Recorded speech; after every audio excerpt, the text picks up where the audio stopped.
Good morning, dear students. How are you? Hope you all are fine.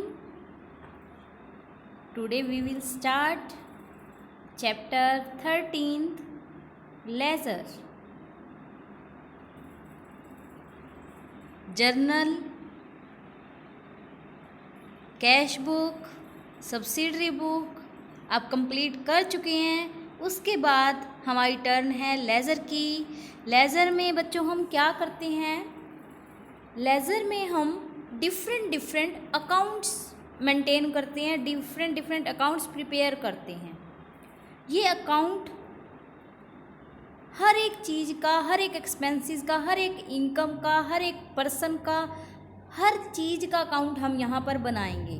जैसे कि cash का account, bank account, salary account, discount received account, plant and machinery account, Ram का account, Shyam का account, cell का account, purchase का account. तो different जितने भी आपके एक्सपेंसेस हेड्स हैं, जितने भी आपके इनकम्स हेड्स हैं, उन सब के हम कह सकते हैं कि हर चीज़ का कोई भी चीज़ जो है वो छोड़ी नहीं जाती है जब लेज़र में अकाउंट्स प्रिपेयर किए जाते हैं।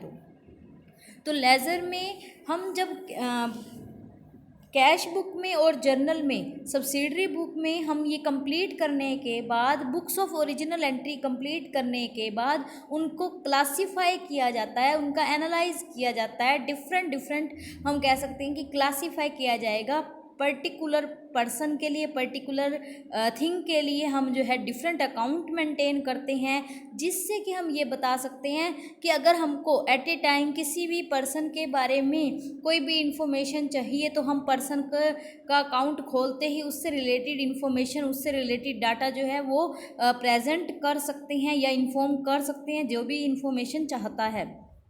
तो सेम किस पर्सन से कितने रुपए लेने हैं तो उस पर्टिकुलर पर्सन के अकाउंट में ही जाकर हम क्या है देख सकते हैं कि कितने रुपए लेने हैं और उसने लास्ट पेमेंट किस दिन किया था। तो वो सारा रिकॉर्ड जो है हमारा लेज़र में मेंटेन किया जाता है। तो लेज़र में हम डिफरेंट अकाउंट मेंटेन करते हैं। यहाँ आप देख सकते हैं मीनिंग एंड डेफिनेशन में क्या होता है। मीनिंग इसका बिजनेस ट्रांजैक्शन जो मैं आपको बता चुकी हूँ कि फर्स्ट ऑफ ऑल आप जर्नल में या फिर स्पेशल पर्पस सब्सिडरी बुक्स में करते हैं। उसके बाद नेक्स्ट स्टेप जो है वो क्या है, अकाउंट्स में अकाउंट्स मेंटेन करना या फिर लेज़र में इन एंट्रीज को, स्टेप को जो है ट्रांसफ़र करना है। तो in other words, all entry recorded in journal और special purpose subsidiary books are classified and in order to ascertain the position of a particular account.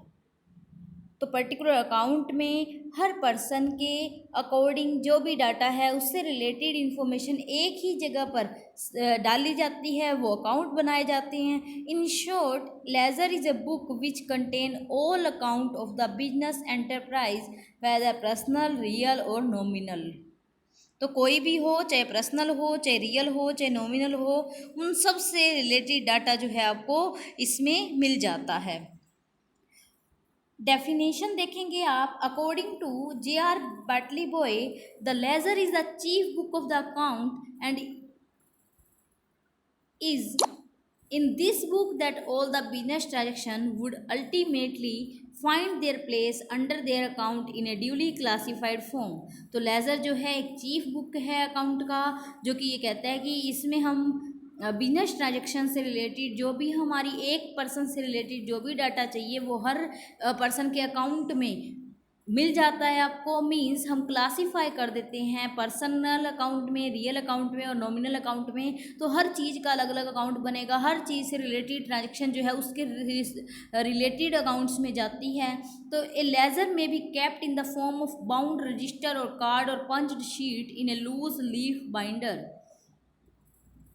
Each account in the ledger is opened preferably on a separate page or card। एक separate page पर या card पर बनाया जाता है हर person का account, और उसको हम पंच शीट से या फिर बाइंड भी कर सकते हैं या लूज भी रख सकते हैं। तो उस अकॉर्डिंग जो है पर्टिकुलर पर्सन के अकाउंट्स बना दिए जाते हैं और लास्ट में उनको बाउंड कर दिया जाता है, एक रजिस्टर में बांध दिया जाता है। नीड और इम्पोर्टेंस क्या है इसको बनाने की?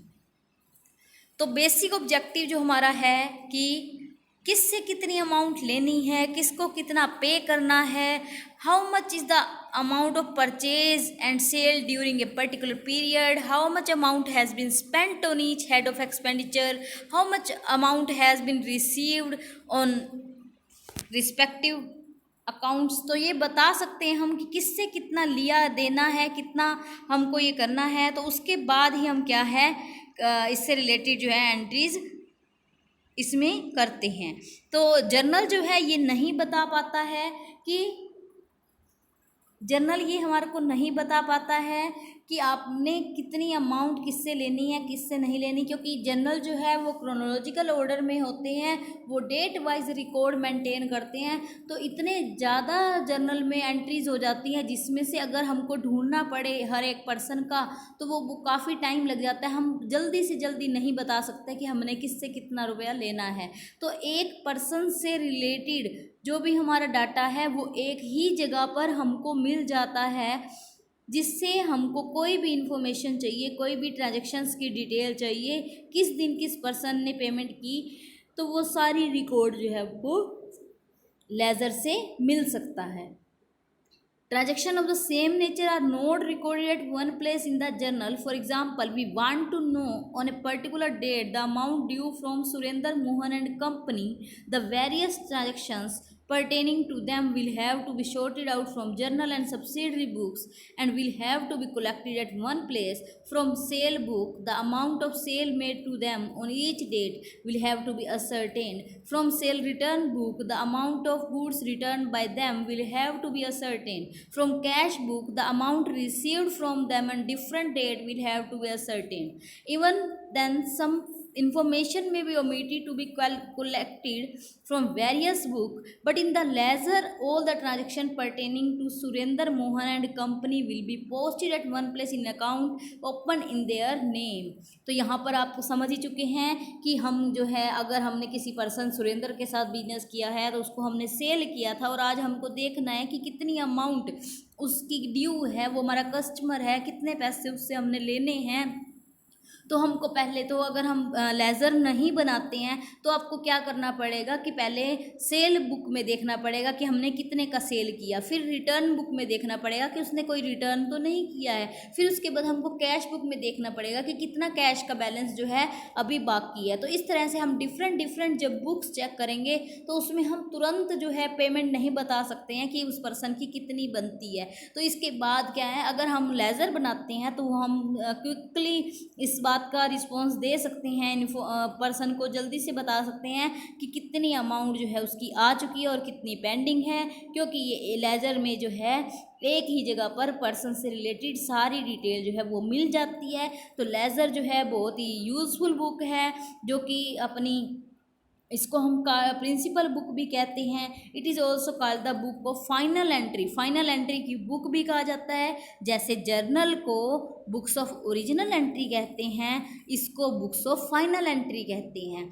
जैसे जर्नल को सब्सिडरी बुक्स भी कहते हैं, या फिर हम कह सकते हैं कि सब्सिडरी पर्पज के लिए बनाई जाती हैं, या फिर और इसको हम प्रिंसिपल बुक भी कहते हैं। अगर आपको याद हो तो आपका कैश बुक में आया था कि जब हम कैश बुक को प्रिंसिपल बुक साथ ही साथ बुक्स ऑफ ओरिजिनल एंट्री भी कहा जाता है। ऐसा क्यों? क्योंकि कैश बुक में जब हम कैश बना लेते हैं तो कैश का अकाउंट बनाने की लेज़र में नीड नहीं होती है, वो दोनों का काम करता है। इसीलिए जो है लेज़र जो है प्रिंसिपल बुक होने की वजह से कैश बुक को principal book as well as subsidiary book भी कहा जाता है। तो सबको ये कंप्लीट समझ में आ चुका होगा। अगर फिर भी अगर आपकी कोई प्रॉब्लम है तो आप में से अपने डाउट्स ले सकते हैं। नेक्स्ट हमारा है क्या, एडवांटेज ऑफ लेज़र। लेज़र की एडवांटेजेस देखेंगे। फर्स्ट क्या है, all accounts are open on separate page in this book. सबसे पहले आपको पता चल चुका है कि डिफरेंट पेजेस या कार्ड जो हैं वो बना दी जाते हैं, जिससे पर्सन से रिलेटेड जो है या उस चीज़ से रिलेटेड जो है अकाउंट एक पेज पर बनाया जाता है। ऑल द ट्रांजेक्शन, सारी ट्रांजेक्शन जो भी उस पर्सन से रिलेटेड हैं या उस चीज़ से रिलेटेड हैं वो एक ही जगह पर कर दी जाती हैं। तो यहाँ पर कोलेक्टिवली जो है आपको इन्फॉर्मेशन मिल जाती है। सेकंड हमारा पॉइंट है, any point of information relating to business can be easily obtained from the ledger, such as how much amount each customer owes to firm, how much amount the firm owes to each creditor, how much is the amount of purchase and sale during a particular period, how much amount has been paid or received on account of various item, and what is the ultimate position of assets and capital। तो जो भी आपको information चाहिए हो वो एक ही जगह पर मिल जाती है। सेकंड पॉइंट हमारा है, हमारा थर्ड पॉइंट जो हमारा है वो क्या है कि लेज़र की हेल्प से, लेज़र के बाद जो नेक्स्ट स्टेप होता है हमारा क्या होता है, वो ट्रायल बैलेंस प्रिपेयर करना। तो लेज़र की हेल्प से आप ट्रायल बैलेंस भी प्रिपेयर कर सकते हैं, करते हैं, तो इसमें भी आपको हेल्प मिलती है, जिससे आपकी अर्थमेटिकल एक्यूरेसी चेक कर सकते हैं। नेक्स्ट हमारा पॉइंट है, इसके बाद जो हमारा है ट्रायल बैलेंस मैच करने के बाद trading and profit and loss account बनाया जाता है।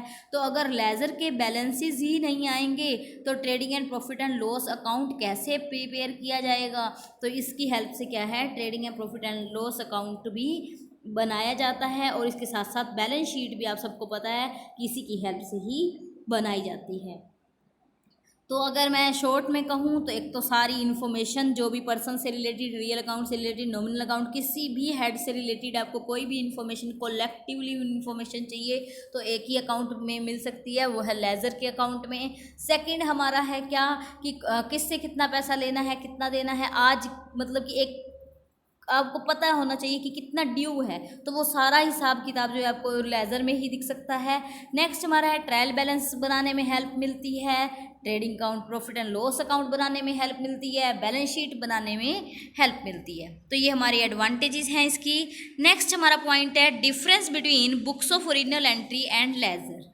बहुत इंपॉर्टेंट पॉइंट है ये कि अच्छा कंसेप्ट है कि दोनों में क्या डिफरेंस है बुक्स ऑफ ओरिजिनल एंट्री और लेज़र में। तो सबसे पहले तो आपको पता है बुक्स ऑफ ओरिजिनल एंट्री जो है वो फर्स्टली जब हम रिकॉर्ड करते हैं इसमें, तो फर्स्ट टाइम जब रिकॉर्ड करते हैं तो वो इसी में करते हैं, बुक्स ऑफ ओरिजिनल एंट्री में। उसके बाद जब transaction books of original entry से ट्रांसफ़र की जाती है लेज़र अकाउंट में, तो पहला हम कह सकते हैं कि फर्स्ट रिकॉर्ड जो है वो किस में किया जाता है, बुक्स ऑफ ओरिजिनल एंट्री में किया जाता है, इसमें जो है वो उसके बाद ट्रांसफ़र किया जाता है। तो नेक्स्ट हमारा पॉइंट है लेज़र को प्रिंसिपल बुक कहा जाता है और बुक्स ऑफ ओरिजिनल एंट्री को हम सब्सिडरी पर्पज बुक या सब्सिडरी बुक्स भी कहते हैं। Next, as far as cash book is concerned, it is also a books of original entry and a principal book as well, because all the cash transactions are recorded for the first time in the cash book. It is therefore a books of original entry and is also a principal book, because when a cash book is maintained, a cash account is not prepared in the laser. जब हम cash book बनाते हैं तो cash account बनाने की need नहीं होती है। देखेंगे डिफरेंस। फर्स्ट पॉइंट जो है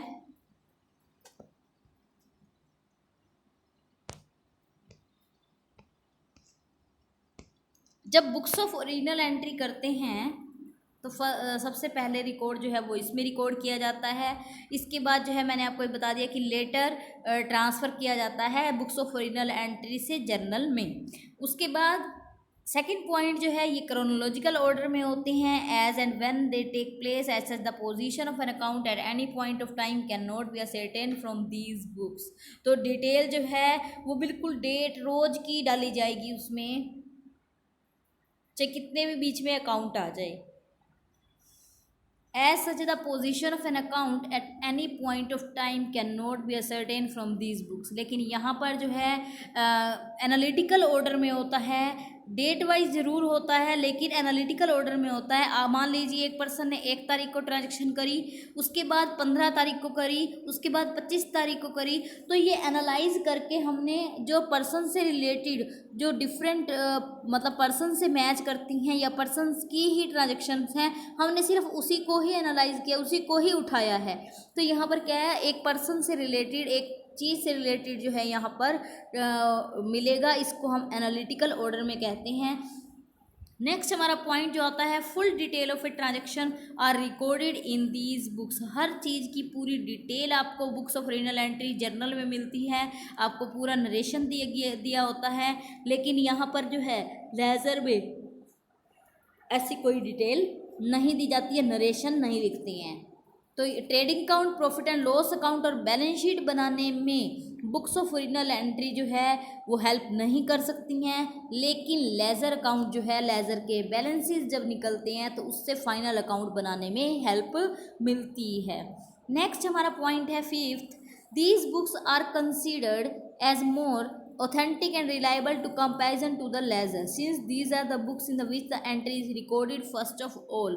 तो यहाँ पर जब हम ऑथेंटिक की बात करें, रिलायबल की बात करें, कंपेयर करने की बात करें, यहाँ पर जो है कंपेयर करें लेजर के साथ, तो इस बुक को ज़्यादा रिलायबल, ज़्यादा ऑथेंटिक कंसीडर किया जाता है, क्योंकि सबसे पहले बुक्स जो है इसमें जो एंट्री की गई थी इसी वजह से। लेकिन लेजर को लेस ऑथेंटिक माना जाता है, लेस रिलायबल माना जाता है compare to books of original entry, क्योंकि सेकंड टाइम आप कुछ करते हो गलत भी कर सकते हो, लेकिन फर्स्ट टाइम जब रिकॉर्ड कर रहे हैं तो ये डॉक्यूमेंट पर, इसका जो है सोर्स डॉक्यूमेंट पर ही बेस्ड होता है, इसका प्रूफ होता है, तो इसलिए इसको ज़्यादा रिलायबल माना जाता है जर्नल एंट्री को या फिर बुक्स ऑफ ओरिजिनल एंट्री को कंपेयर टू लेजर। लेजर को लेस ऑथेंटिक माना जाता है।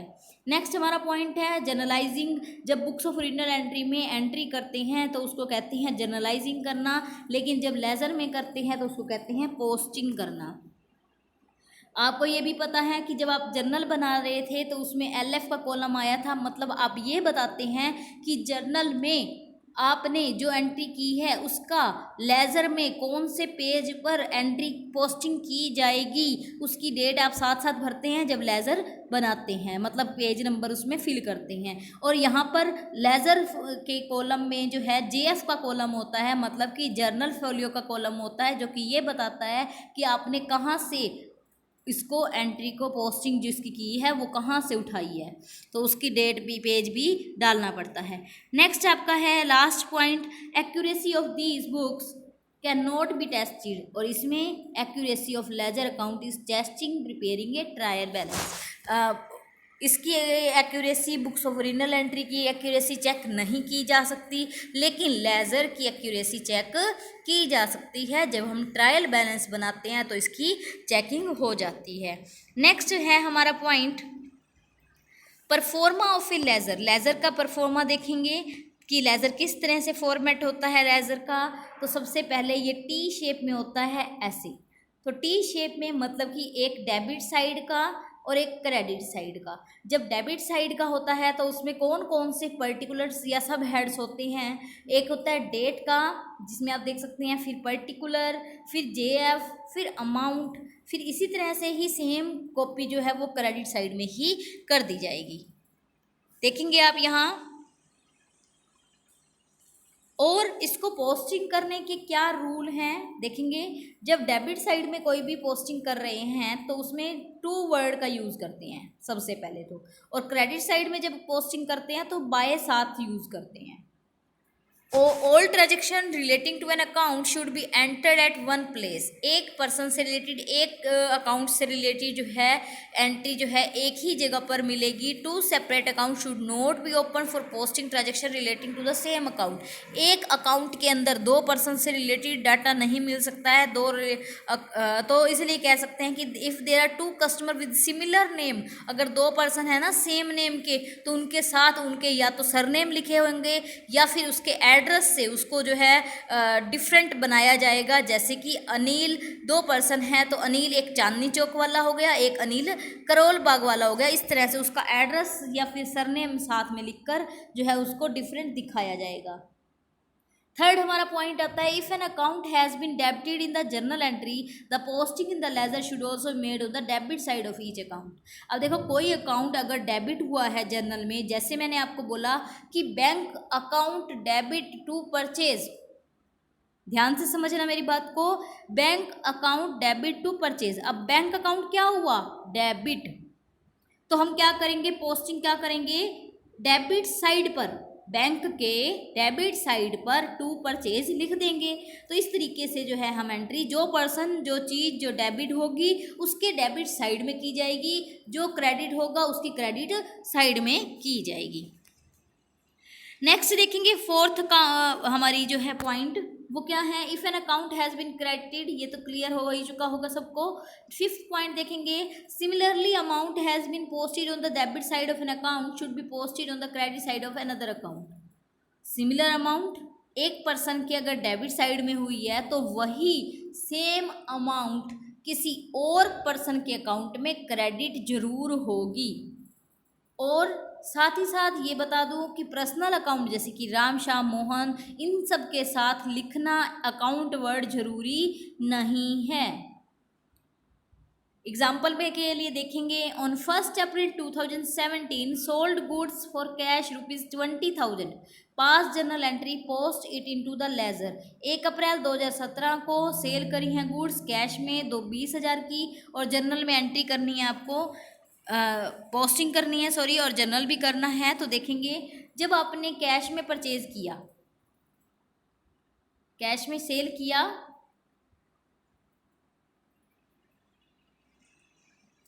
एक अप्रैल 2017 को आपने सेल की है 20,000 की गुड्स, तो सेल किया तो एंट्री क्या होगी, cash account debit to cell.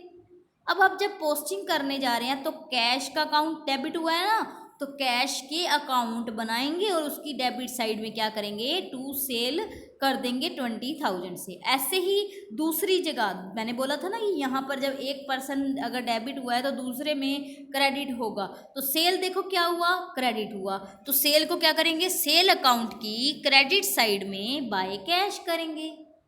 देखो आप अपनी बुक्स में, ठीक। नेक्स्ट हमारा है posting of compound journal entry. जब एक से ज़्यादा एंट्रीज डेबिट हो जाती हैं एक ही ट्रांजेक्शन्स में और एक से ज़्यादा क्रेडिट हो जाती हैं तो उन एंट्री को हम कंपाउंड एंट्री कहते हैं। जैसे कि यहाँ पर दे रखा है एग्जांपल कि 10 अप्रैल 2017 को कैश रिसीव हुआ गोपाल से 14,800 और डिस्काउंट दिया गया 200 रुपये का। तो इसका मतलब गोपाल एंड कंपनी से हमने कितने पैसे लेने थे, 15,000 रुपये लेने थे। तो गोपाल एंड कंपनी जो है हमको पे कर रही है, कैश कितना पे कर रही है, 14,800, डिस्काउंट हमने दिया, एक्सपेंस हो गया 200 का, तो टू गोपाल एंड कंपनी। अब देखो यहाँ पर कैश डेबिट हुआ, कैश की डेबिट साइड में आपने क्या कर दिया, टू गोपाल एंड कंपनी कर दिया और यहाँ डेट लिख दी 14,800। अब डिस्काउंट अलाउड किसको दिया है, गोपाल एंड कंपनी को, तो डिस्काउंट अलाउड डेबिट हुआ है किससे, टू गोपाल एंड कंपनी से। अब गोपाल एंड कंपनी क्या हो जाएगी, क्रेडिट हो जाएगी किससे, कैश से और डिस्काउंट से। तो देखिए यहाँ पर हमने इस तरीके से ट्रांजैक्शंस करनी है। इसके बाद हम करेंगे नेक्स्ट क्वेश्चन, मतलब नेक्स्ट इलस्ट्रेशन स्टार्ट होगा हमारा। टॉपिक जो है वो फर्स्ट इलस्ट्रेशन, वो हम करेंगे नेक्स्ट वीडियो में। आज के लिए इतना ही। Thank you and bye bye, have a nice day.